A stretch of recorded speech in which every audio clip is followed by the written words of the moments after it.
Welcome to video number 3 in our 50th anniversary series. This time behind me is none other than my actual car. Yes, you'll be laughing about why I bought an E36 and if I financially ruined myself, and chances are, yes I have. But I love this car. This car was actually owned by Victor Vella, and I want to give him a shout out at the start of this video from wherever he's watching over this absolute beauty of a car. You see, Victor had this car for over 20 years, and I was lucky enough to purchase it from his children after he passed away last year. The car itself had been his pride and joy, and as you can tell behind me, it's just a beautiful, beautiful car in every regard for such an old car, even though it still has some of its little imperfections, particularly some of its E36 quirks. Victor is here. This is him with his children. This is him just before he passed away. And this video is dedicated to him. Why? Not because I knew Victor, although we share a name together. He just had a passion for motoring. He spent most of his time working for Ford, moved on to General Motors. He was a drafts person at General Motors, working with the design teams of some of the cars that eventually probably made the Australian market roads.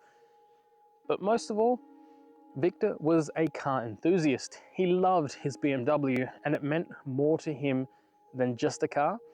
It was the car that got him through his divorce, his separation, and then right at the end, it was a car that was still with him, getting him through his cancer treatments prior to passing away. So much so that the reason that the top is down on this car is Victor replaced and worked on that roof right until the end. And I'd like to think that Victor just was able to escape whatever he was going through at the time while working on this car. And that's exactly what cars are for so many of us. They're an extension of what we're going through at the time. They're memories, they're quirks, they're machines that are not quite just machines. And every BMW owner that I've ever spoken to shares very much the same when it comes to the older BMWs that they've owned for a considerable amount of time. So let me walk you through my car, let me show you what it has, and let me ask for some advice on how to fix some of the things that I need to fix on it as well.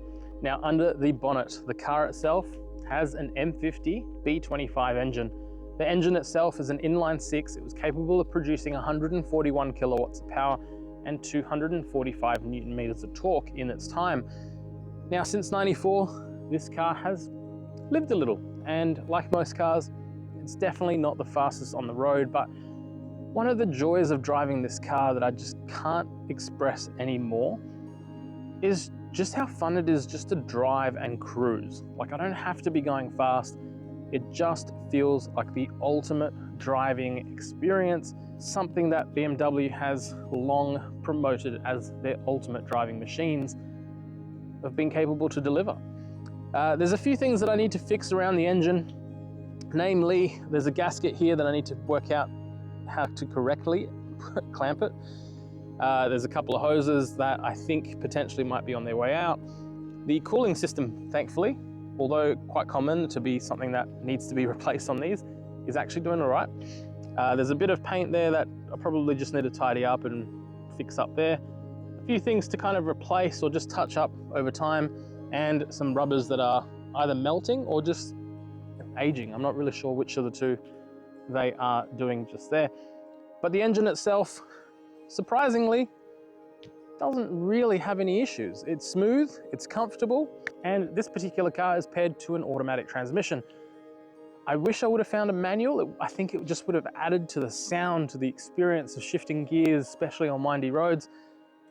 But beggars can't be choosers, and I think I'd much rather an overall car that's been very well cared for and loved than necessarily having a manual that, quite frankly, probably would have been trashed by whoever was owning it before, because most of the manuals have ended up in younger drivers' hands over the years, which is why this has become quite a cult classic.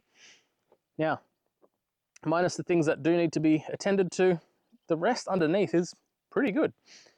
One thing I have changed is the indicators. I changed them to the clear indicators, or the clear lenses. I'm going to change that back. I'm going to order the factory age appropriate amber ones I think it just looks better. After I did the change, I keep looking back at it and kind of feeling like it's missing that originality, and that's one thing I will change. But the rest of it is just a beautifully proportioned and beautifully styled car. Its paintwork is fantastic, and particularly for the year, its styling with the roof down or roof up just gets looks and is just beautiful. This particular car is fitted with the Style 68 alloy wheels. I think it just finishes the look off. If I didn't have these, I probably would have gone for the 15-inch BBS wire type frame wheels, which also just look absolutely mint. But check it out, it just looks absolutely beautiful, particularly against this stunning backdrop where we're at the moment, where we're filming behind the lake as the sun's going down. Everything about this just makes me happy. It makes me feel like I bought the right car. Now, the E36 in its time had a couple of quirks or things that were a little bit different to many other cars. The rear suspension, for example, was multi-link suspension. It made the handling a lot better than the E30, but also just a more comfortable ride for day-to-day driving. I'd like to think that this car was a car that you drove with rather than that necessarily you used to transport yourself around. It was a car that had experiences and memories with it, but potentially at the start of its life was probably owned by someone in a fancy job with a suit and a suitcase that probably wouldn't have approved of the type of work that I do now in reviewing cars on YouTube. But there we go. The interior is, well, typically E36. The door trims do need replacing, something that I have on my project list to do. I'm struggling to find someone that's actually willing to work on these doors to fix them up and tidy them up. So if you have any recommendations in Brisbane or somewhere in Australia, let me know. I'm more than happy to try to work out where. Alternatively, if you know of some good replacements that aren't just a cheap ABS plastic feel, let me know as well. But that's my kind of two options at the moment of where I'm looking to go with these doors.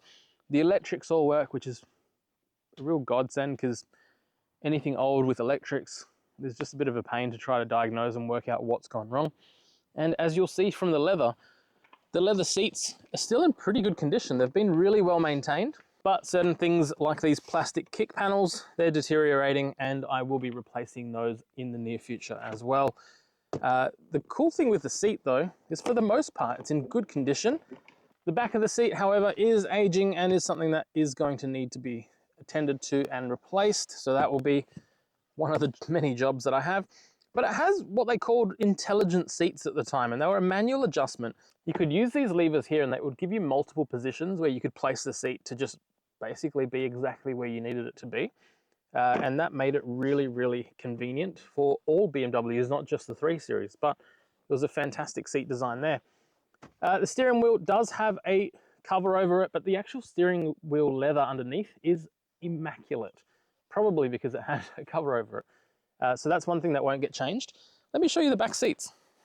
Now, the back seats in the E36 are surprisingly comfortable. They are a bit snug, so if you had two of you in here, you would be bumping shoulders, but they're comfortable. And look, overall, I think it would just be a cool, fun little place to be on those kind of cruises and drives that this car would have done at some point with its original owners. With the back, fortunately, it's actually in pretty good condition. The leather is starting to pull back out and bubble a little bit, but overall, these door cards at the back are actually in pretty good shape. So I think these are going to have a little bit more life in them. There's a couple of small little things that I'm going to do. The glove box is delaminating, so I'm going to fix that. But they're all just small cosmetic interior things. Overall on the outside, the car drives really nice and is a really nice car. Let's show you the back. Now the styling at the back is unmistakably E36. It's beautiful, it's aged incredibly well, and I think it's still an absolutely gorgeous car to look at as you're tailing it from behind, or you're looking at it from almost every single angle that you could possibly get. And I think that's one of the things I really like about my car. Now, in 1994, when this car was made, there was a lot of stuff that was just the ultimate of everything. Nirvana was out, Lion King was smashing box office records, and of course, this. Just look at it. As you can tell, I really, really like the car. I'm not going to be super technical, tell you all the history about how and what, who designed it, who didn't design it. If you guys are super deep into your enthusiast knowledge, you probably know more than me about this car. My whole life has been around Holden or GM V8 products and JDM cars that I absolutely love. So for me, venturing into the BMW territory is all thanks to the 3 Series. Now, the other cool thing with this car is the 3 Series in the E36 was rear-wheel drive and a 50-50 weight distribution, which made it really good on the open road and really good at handling. So let's get it on the road and see how it handles and what we think.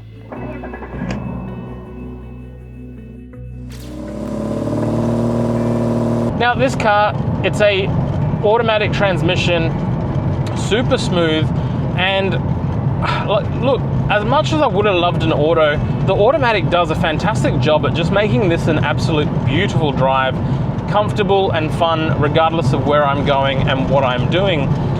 At the moment, like I said, we're driving to Somerset Dam, where you'll see how this car looks against a beautiful backdrop, and I couldn't think of a better place to take this car. But minus a couple of little rattles that are coming from just the car being the age that it is, the car drives really nice. It's smooth, it's planted, there's not too much kind of shimmy or shake on the road. It is a solid, confident drive. In fact, the BMW 3 Series in the E36 debuted a 50-50 weight distribution, which made it the ultimate driving machine. In part, probably why it's so popular, whether you're an enthusiast that just wants the nostalgia of a car that you maybe looked up for and admired when you were younger, or perhaps it's just the overall feel and look of a car that up until recently was quite affordable for you to buy and modify and have a ton of fun with because there's so much aftermarket support with.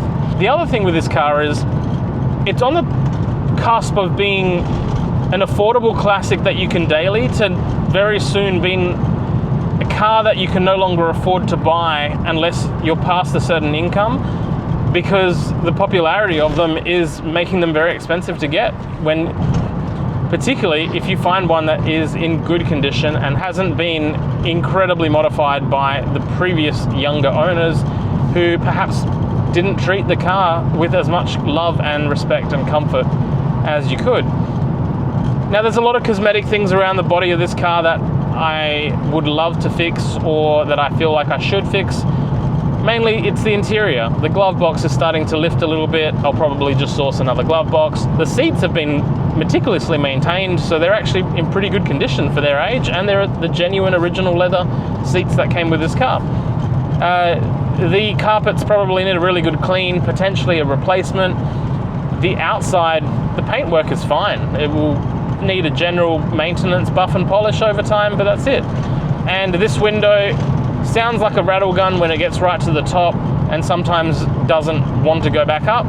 So it will probably just need a new actuator and motor as well in the window. While I'm doing this one, I'd probably do the other side just purely just to stop it from happening on either side for the age.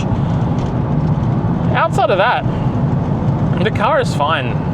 Victor got the roof replaced before he passed away, so minus an initial manual intervention to kind of just push it back, it automatically goes up and down electronically, so that system all works nice and fine and just looks absolutely beautiful on the outside. People turn and have a look at this car all the time, and it's kind of a reminder of a time where cars were, well, driven more about the experience and about the pursuit of perfection rather than the pursuit of the biggest gross profits.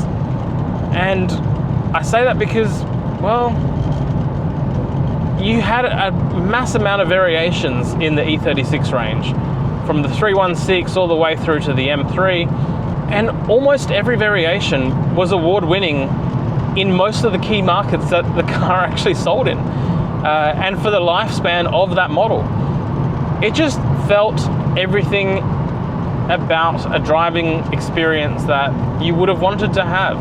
The car from the outside looks like you are a well-to-do gentleman that has a real job.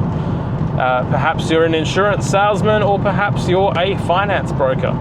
whatever you are, but you had an actual job that involved a suit and tie and an office, and you needed to go places in style. This car wasn't the fastest by any measure and still isn't the fastest. But it doesn't bother you because it allows you enough time to enjoy the drive, to have fun, to experience the car for all that the car is.